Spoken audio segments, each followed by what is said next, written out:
Welcome to Satya kitchen. ఈరోజు నేను రాయలసీమ స్టైల్లో పల్లి గోంగూర పచ్చడి తయారు చేయబోతున్నానండి. ఇది చాలా బాగుంటుంది, కంపల్సరీ ట్రై చేయండి. అందుకోసం నేను ఒక ప్యాన్లో 2 టేబుల్ స్పూన్ల ఆయిల్ వేసుకుంటున్నాను. కొద్దిగా జీరా, అలాగే కరివేపాకు, రుచికి తగ్గ పచ్చిమిర్చి వేసుకుంటున్నానండి. ఈ పచ్చిమిర్చి మీ టేస్ట్ తగ్గట్టు మీరు వేసుకోవచ్చు. వీటిని బాగా వేయించుకోవాలండి.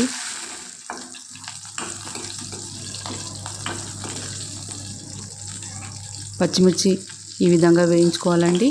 ఇప్పుడు ఈ పచ్చిమిర్చిని ఒక ప్లేట్లోకి తీసుకుందాం.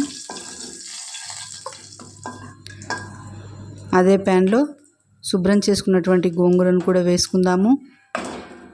గోంగూరని 2-3 సార్లు వాటర్లో బాగా వాష్ చేసుకోవాలండి. ఆకుకూరలను శుభ్రంగా కడుక్కోవాలి.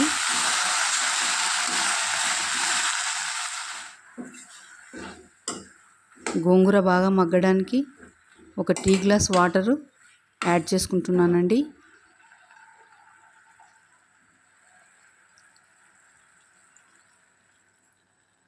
వాటర్ యాడ్ చేసుకోవడం వల్ల గోంగూర బాగా కుక్ అవుతుంది.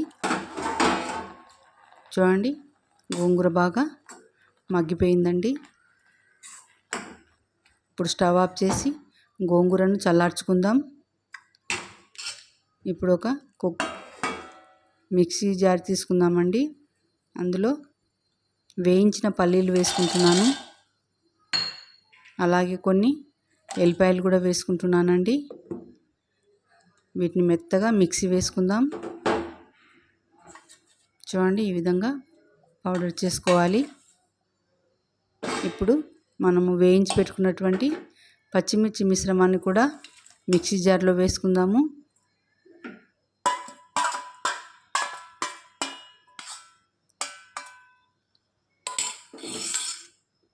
వీటిని కూడా మెత్తగా మిక్సీ వేసుకుందామండి. ఈ విధంగా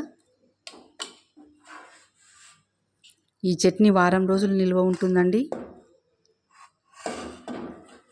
ఇప్పుడు చల్లారినటువంటి గోంగూరను కూడా మిక్సీ జార్లో వేసుకొని రుచికి తగ్గ ఉప్పును కూడా వేసుకొని పల్స్ తిప్పుకోవాలండి. మరీ మెత్తగా కాకుండా కోర్సుగా మిక్సీ వేసుకుందాము. చూడండి, ఈ విధంగా ఉంటే బాగుంటుంది. దీన్ని మనం ఒక బౌల్లోకి ట్రాన్స్ఫర్ చేసుకుందామండి. ఈ chutney pulao, bagara rice, chicken biryani, white rice, రోటీ ఎందులోకైనా సరే సూపర్ అంటే సూపర్గా ఉంటుందండి.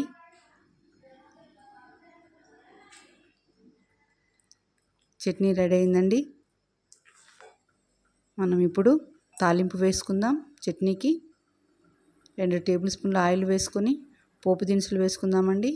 జీలకర్ర, ఆవాలు, మినపప్పు, శనగపప్పు, కరివేపాకు, ఎండుమిర్చి, ఎల్లిపాయలు వేసి తాలింపు వేసుకుందామండి.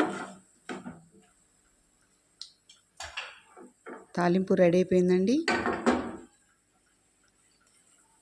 చట్నీకి యాడ్ చేసుకుందాము. మీకు ఇష్టమైతే ఉల్లిపాయ ముక్కలు కూడా యాడ్ చేసుకోవచ్చండి. చట్నీ ట్రై చేయండి. మీకు ఎలా వచ్చిందో కామెంట్ చేయండి, షేర్ చేయండి, సబ్స్క్రైబ్ చేసుకోండి. Thank you for watching.